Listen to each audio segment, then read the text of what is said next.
नमस्कार, Byju's government exam prep channel में आप सभी का स्वागत है। और आज हम 3 मई के जो भी इम्पोर्टेंट करंट अफेयर्स हैं उन सभी पर चर्चा करने वाले हैं। तो आइए शुरू करते हैं आज का डेली करंट अफेयर्स। आइए सबसे पहले नेशनल करंट अफेयर्स को देख लेते हैं। और यहाँ पर एक इम्पोर्टेंट न्यूज़ आया है जिसका शीर्षक है Odisha declares journalist frontline Covid warrior. तो यहाँ पर ओडिशा की सरकार के द्वारा पत्रकारों के द्वारा किया गया जो जोखिम भरा काम है उसे पहचान दिया गया है, उसे रिकॉग्नाइज किया गया है। और यहाँ पर ओडिशा गवर्नमेंट के द्वारा उन्हें जो है फ्रंट लाइन कोविड वॉरियर का दर्जा दिया गया है। आप सभी जानते होंगे कि ये जर्नलिस्ट जो हैं, ये जो पत्रकार हैं, वो काफ़ी जोखिम भरा काम करते हैं। उन्हें जो है कोविड से रिलेटेड जो भी खबरें हैं उन्हें दिखाने के लिए उनके पास जाना पड़ता है, जिससे उनके संक्रमित होने का भी चांस रहता है। तो यहाँ पर इन सभी कामों को देखते हुए उड़ीसा की सरकार ने इन पत्रकारों को भी उनके द्वारा किए गए जो जोखिम भरे काम है उनके कारण उन्हें भी क्या किया है, फ्रंट लाइन कोविड वॉरियर का दर्जा दिया है। यहाँ पर चीफ मिनिस्टर ऑफिस के द्वारा यह भी कहा गया है कि इस डिक्लेरेशन से 6,944 वर्किंग जर्नलिस्ट को फायदा होगा। और यहाँ पर उड़ीसा सरकार की गोप बंधु संवेदिका स्वास्थ्य बीमा योजना के तहत उन्हें भी कवर किया जाएगा। और आप सभी जानते हैं कि यहाँ पर इस योजना के तहत हर व्यक्ति को जो है 2 लाख का हेल्थ इंश्योरेंस मिलता है। यानी कि अब पत्रकारों को भी, क्योंकि उन्हें फ्रंट लाइन कोविड वॉरियर घोषित कर दिया गया उड़ीसा में, तो यहाँ पर उन्हें भी इस योजना का लाभ मिलेगा और उन्हें भी 2 लाख का हेल्थ इंश्योरेंस कवर दिया जाएगा उड़ीसा गवर्नमेंट के द्वारा। आइए देख लेते हैं दूसरे न्यूज को। और दूसरा न्यूज का शीर्षक क्या है, sent 3000 oxygen concentrator to help India fight against Covid. और ये किसने कहा है, यूनिसेफ ने।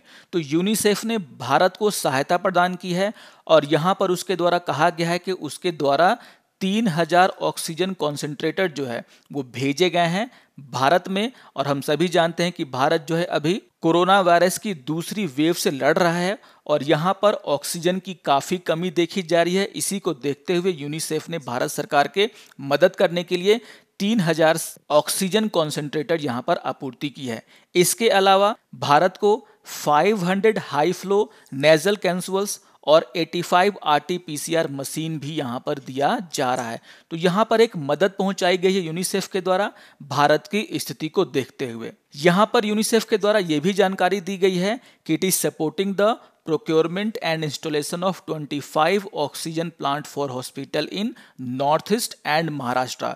तो उनके द्वारा नॉर्थ ईस्ट के राज्यों में और महाराष्ट्र में 25 ऑक्सीजन प्लांट्स को जो है एक तरीके से आर्थिक मदद की जा रही है ताकि उन्हें जल्दी से जल्दी इंस्टॉल किया जाए। और यहाँ पर यह भी बताया गया है इनके द्वारा जो है 70 से ज़्यादा जो है थर्मल स्कैनर जो है हमारे वेरियस पोर्ट्स पर यानी कि बंदरगाहों पर लगाया जाएगा। तो यहाँ पर एक बहुत बड़ी मदद जो है यूनिसेफ के द्वारा भारत के लिए की गई है, जिसे कि आपको याद रखना है।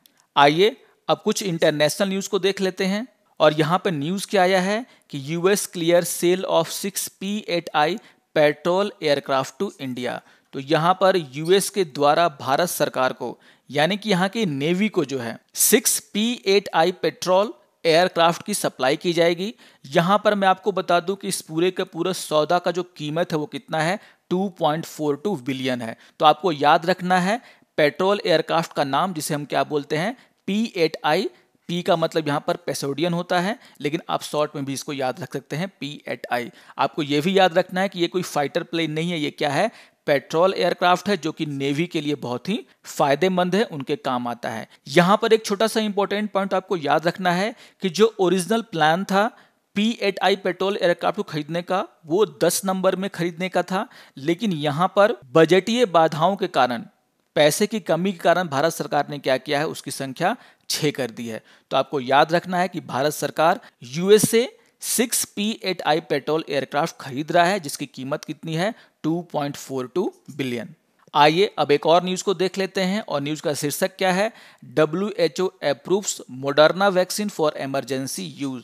तो यहाँ पर वर्ल्ड हेल्थ ऑर्गेनाइजेशन के द्वारा मोडर्ना के द्वारा जो कोविड-19 से लड़ने के लिए जो वैक्सीन बनाई गई है उसे इमरजेंसी यूज का सर्टिफिकेट दे दिया है। और आपको याद रखना है कंपनी का नाम, क्योंकि कुछ ही वैक्सीन ऐसी है दुनिया में जिन्हें जो है अभी इमरजेंसी यूज का क्या मिला है, लाइसेंस मिला है। यहाँ पर आपको याद रखना है कि मोडर्ना के अलावा एस्ट्राजेनिका, प्रेफाइजर और जॉनसन एंड जॉनसन के जो टीके हैं उनको WHO के द्वारा जो है इमरजेंसी यूज का सर्टिफिकेट मिला है।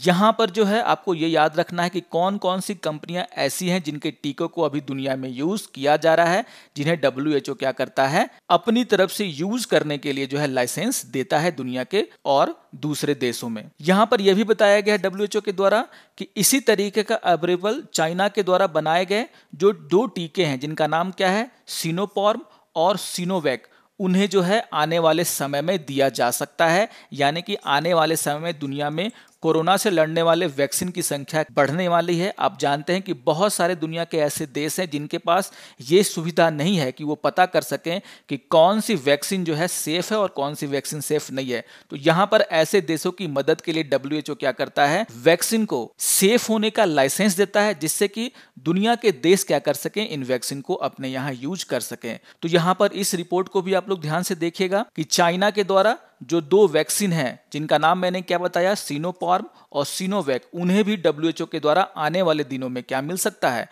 इमरजेंसी यूज का सर्टिफिकेट मिल सकता है। आइए एक और न्यूज को यहां पर देख लेते हैं और न्यूज का शीर्षक क्या है, Congo declares state of says over eastern bloodshed. तो यहां पर कॉन्गो के राष्ट्रपति जिनका नाम क्या है, फेलिक्स त्शेसिकेदी, उनके द्वारा जो है फ्राइडे को यानी कि शुक्रवार को अपने देश में जो है स्टेट ऑफ सेज का जो है ऑर्डर दिया गया है। यहां पर इसका मतलब यह है एक तरीके से जैसे हमारे देश में इमरजेंसी होती है उसी तरीके से वहां पर जो है स्टेट ऑफ सेज का ऑर्डर दिया गया है। स्टेट ऑफ सेज का मतलब ये होता है कि वहां पर जो है पुलिस को और सेना को जो है कुछ अधिक अधिकार मिलेंगे। और यहां पर आपके द्वारा ये जानना बहुत ही जरूरी है कि ऐसा क्यों किया गया है। यहां पर कहा जा रहा है कि कॉन्गो के जो ईस्टर्न प्रोविंस है जिनका नाम क्या है, इटूरी और नॉर्थ किवू, वहां पर जो है बहुत सारे लोगों की हत्या की जा चुकी है। और इसी को देखते हुए, इसी ब्लडशेड को देखते हुए वहां के राष्ट्रपति के द्वारा कॉन्गो में स्टेट ऑफ सेज की घोषणा की गई है। आइए अब बैंकिंग एंड फाइनेंस से रिलेटेड न्यूज को देख लेते हैं। और यहां पर एक बहुत ही इंपॉर्टेंट न्यूज आया है जिसका शीर्षक क्या है, T Ravishankar named RBI deputy governor to succeed BP Kanungo. तो आप सभी जानते हैं कि BP कानूनगो का जो कार्यकाल था वो खत्म हो चुका था, वो रिटायर हो चुके थे 2 अप्रैल को। और उसके बाद से जो है हमारे रिजर्व बैंक ऑफ इंडिया में जहां पर 4 डिप्टी गवर्नर हुआ करते थे वहां पर सिर्फ 3 डिप्टी गवर्नर रह गए थे। और अभी जो है सरकार के द्वारा टी रविशंकर को क्या किया गया है, चौथे डिप्टी गवर्नर के रूप में यहां पर नामित किया गया है। तो आपको याद रखना है इनका नाम, और नाम क्या है, टी रविशंकर। इनके आने के बाद अब RBI में डिप्टी गवर्नर की संख्या फिर से 4 हो गई है। और मैं आपको जो है बाकी के 3 जो डिप्टी गवर्नर उनके नाम भी बता देता हूं। रविशंकर के अलावा जो है डिप्टी गवर्नर कौन कौन से हैं, तो महेश कुमार जैन, माइकल पात्रा और राजेश्वर राव। तो यहां पर रिजर्व बैंक ऑफ इंडिया में फिर से 4 जो है डिप्टी गवर्नर हो गए हैं। और जो नए डिप्टी गवर्नर हैं वो एग्जाम में जरूर पूछे जाएंगे, तो आपको इनका नाम याद रखना है। और मैं नाम फिर से रिपीट कर दे रहा हूं, इनका नाम क्या है, टी रविशंकर। आइए एक और इंपॉर्टेंट न्यूज यहां पर देख लेते हैं और शीर्षक क्या है, SBI cut home loan interest rate to 6.7%। तो यहां पर स्टेट बैंक ऑफ इंडिया के द्वारा अपने होम लोन में उसके इंटरेस्ट रेट में क्या किया गया, भारी कटौती की गई है। और यहां पर जो है को ये जानना जरूरी है कि यहां पर जो 6.7% का जो इंटरेस्ट रेट है वो कितने भी अमाउंट के होम लोन के लिए नहीं है। यहाँ कि अगर आप 30 लाख तक का होम लोन लेते हैं तो यहां पर आपको कितना देना पड़ेगा इंटरेस्ट, 6.7%। अगर आप 30 लाख से ज्यादा और 75 लाख तक का होम लोन लेते हैं तो आपको 6.95% इंटरेस्ट लगेगा। और 75 लाख से ज्यादा के लिए आपको क्या करना होगा, 7.05 इंटरेस्ट रेट देना होगा। तो इन सभी बातों को आप याद रखिएगा, आने वाले किसी भी एग्जाम में इसे पूछा जा सकता है। आइए अब एक और इंपॉर्टेंट न्यूज को देख लेते हैं। और न्यूज क्या है, LIC 10th most valuable insurance brand, 3rd strongest globally. तो यहां पर ब्रांड फाइनेंस रिपोर्ट जो है आया है और यहां पर इसके अनुसार LIC जो है वो दुनिया की 10वीं सबसे बड़ी इंश्योरेंस कंपनी है। तो बात किसकी हो रही है, LIC की, जो कि एक क्या है, सरकारी कंपनी है। और यहां पर उसे जो है ब्रांड फाइनेंस रिपोर्ट के अनुसार दुनिया की 100 बड़ी इंश्योरेंस कंपनियों में 10वें नंबर पर स्थान दिया गया है, यानी कि ये बहुत बड़ी बात है एलआईसी के लिए। और यहाँ पर कहा गया है इस रिपोर्ट में कि एलआईसी का जो ब्रांड वैल्यू है वो पिछले साल 6.8% के उसमें इंक्रीज हुआ है और उसका ब्रांड वैल्यू अभी कितना है 8.65 बिलियन। तो यहाँ पर एक बहुत ही इंपॉर्टेंट स्थान दिया गया है एलआईसी को ब्रांड फाइनेंस रिपोर्ट में। अगर हम इस रिपोर्ट की बात करें तो यहाँ पर दुनिया की 100 सबसे बड़ी जो है इंश्योरेंस कंपनियों का लिस्ट दिया गया है, जिसमें सबसे पहला स्थान दिया गया है चाइना की इंश्योरेंस कंपनी को, जिसका नाम क्या है, पिंगियन। आप यहाँ पर देखोगे कि भारत के एलआईसी को जो है कौन सा स्थान मिला है, 10वां स्थान मिला है। और अगर आप पूरे टॉप 10 को देखोगे तो यहाँ पर चाइना की 5 कंपनियों को स्थान दिया गया है। यहाँ पर अगर हम टॉप 10 की बात करें तो इस टॉप 10 में चाइना की 5 कंपनियां हैं और जो सबसे पहली कंपनी जिसका नाम मैंने क्या बताया, पिंगियन, उसका जो ब्रांड वैल्यू वो कितना है, 44 बिलियन का है।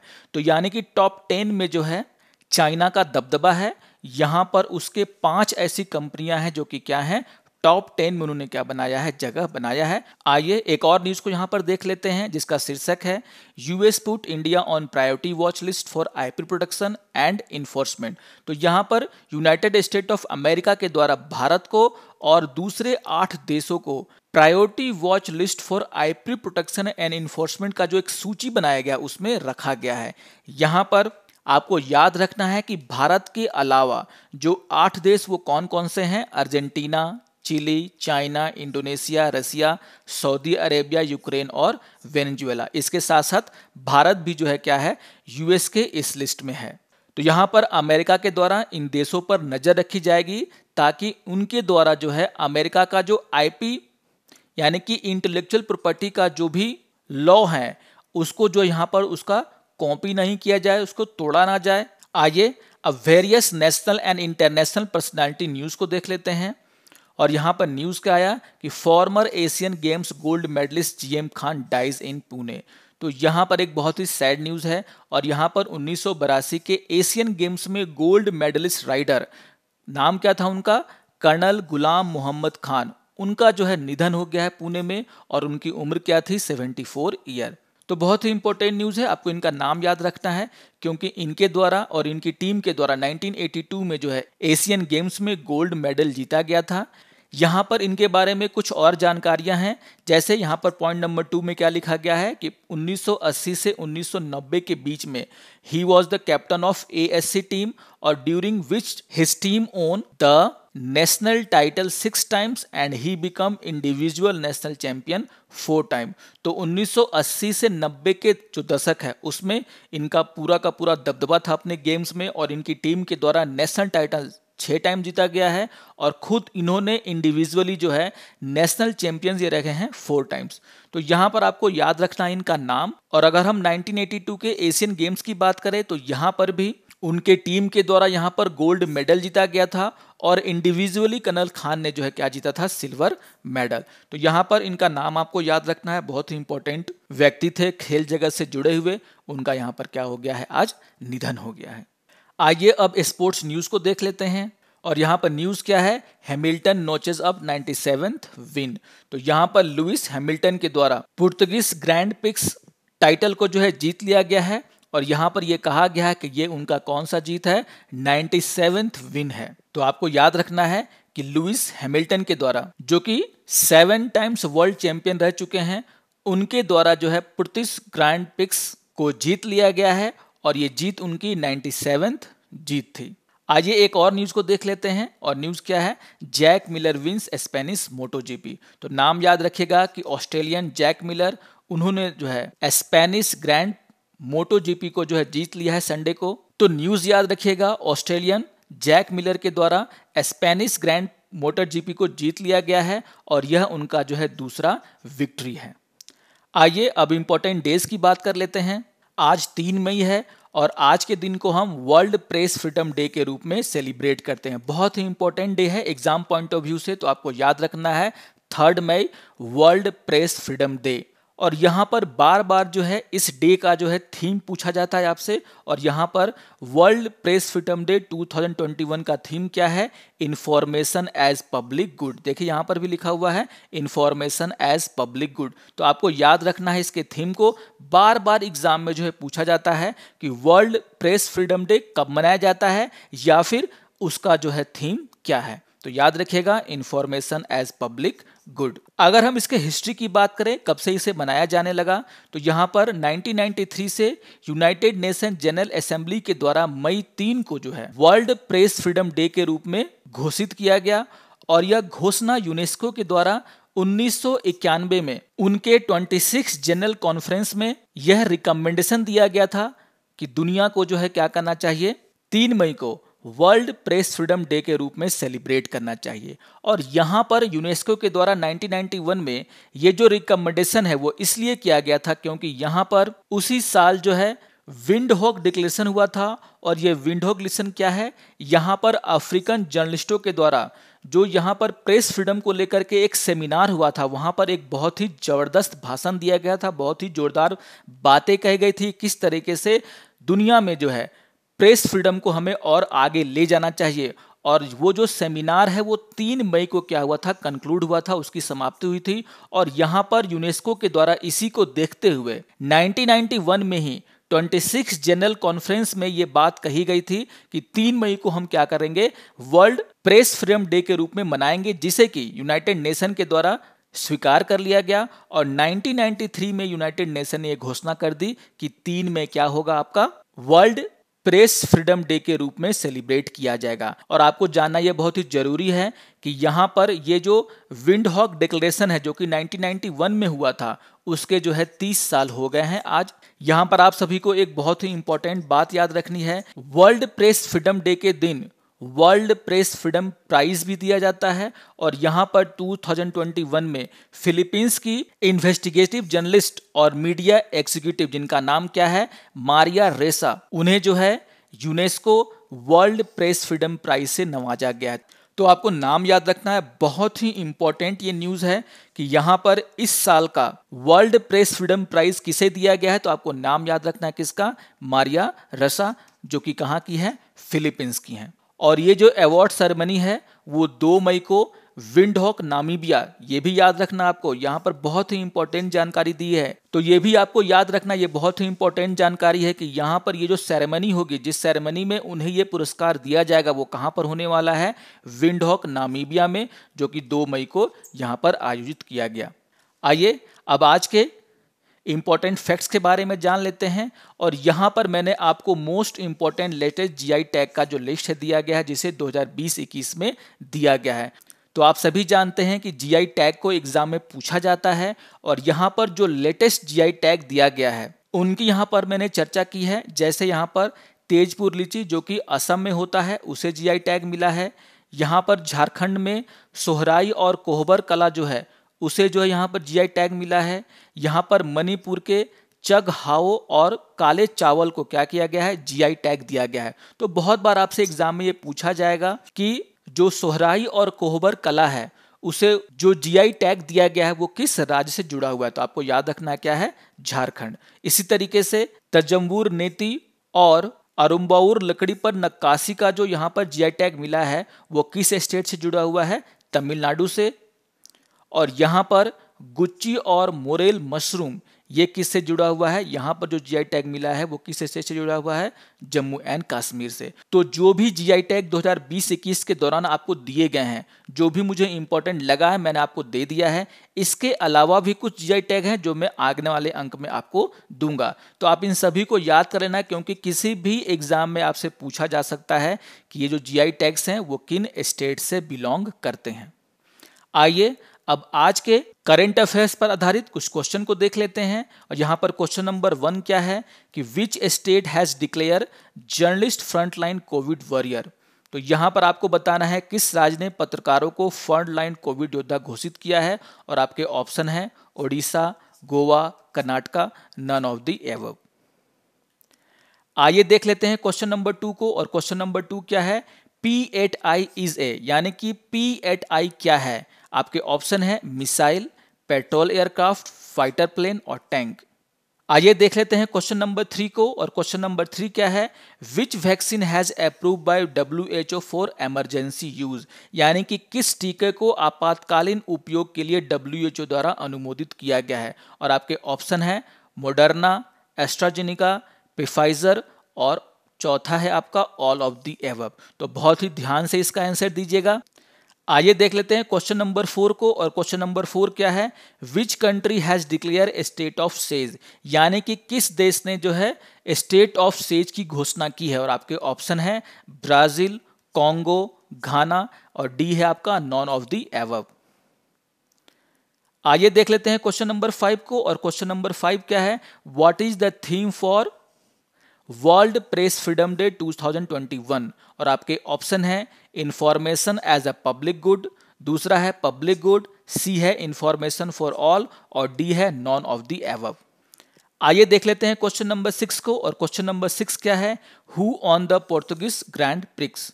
और आपके ऑप्शन है Jack Miller, Lewis Hamilton, C है बोथ ए एंड बी और डी है नॉन ऑफ द एबव। आइए देख लेते हैं क्वेश्चन नंबर 7 को। और क्वेश्चन नंबर 7 क्या है? Who wins Spanish motor GP. और आपके ऑप्शन है Jack Miller, Lewis Hamilton, C है आपका ए एंड बी और डी है आपका नॉन ऑफ द एबव। आइए देख लेते हैं क्वेश्चन नंबर 8 को। और क्वेश्चन नंबर 8 क्या है? Who has been name as the 4th deputy governor of the central bank. और आपके ऑप्शन है रविशंकर, महेश कुमार जैन, माइकल पात्रा, राजेश्वर राव। आइए देख लेते हैं क्वेश्चन नंबर 9 को। और क्वेश्चन नंबर 9 क्या है? What rank have LIC got in the brand finance report. तो LIC को जो है इस रिपोर्ट में कौन सी रैंकिंग दी गई है। और आपके ऑप्शन है फर्स्ट, बी है सेकेंड, सी है 5th और डी है आपका 10th। आइए देख लेते हैं क्वेश्चन नंबर 10 को। Which countries have been placed in the watch list of IP security by the United States. और आपके ऑप्शन है China, Indonesia, India, all of the above. तो बहुत ही ध्यान से आप देखिएगा इस क्वेश्चन को। मैंने पूछा है कि किन देशों को जो है US के द्वारा IP सिक्योरिटी वॉच लिस्ट में जो है डाला गया है। और यहाँ पर आप सभी को पता है कि इंडिया के अलावा 8 और देश थे जिन्हें की इस लिस्ट में डाला गया है। तो बहुत ही ध्यान से इसका आंसर दीजिएगा। तो ये 10 क्वेश्चन आपको दिए गए हैं और आशा करता हूं कि आप इस 10 में 10 का स्कोर करेंगे। आशा करता हूं कि आपको आज का ये अंक पसंद आया होगा। अगर आपको आज का ये करंट अफेयर्स का अंक पसंद आए तो आप जरूर इसे लाइक करें, जरूर से शेयर करें और अपने दोस्तों को और दूसरे लोगों को भी सब्सक्राइब करने के लिए कहें। तो मिलते हैं करंट अफेयर्स के अगले अंक में। तब तक के लिए नमस्कार और धन्यवाद।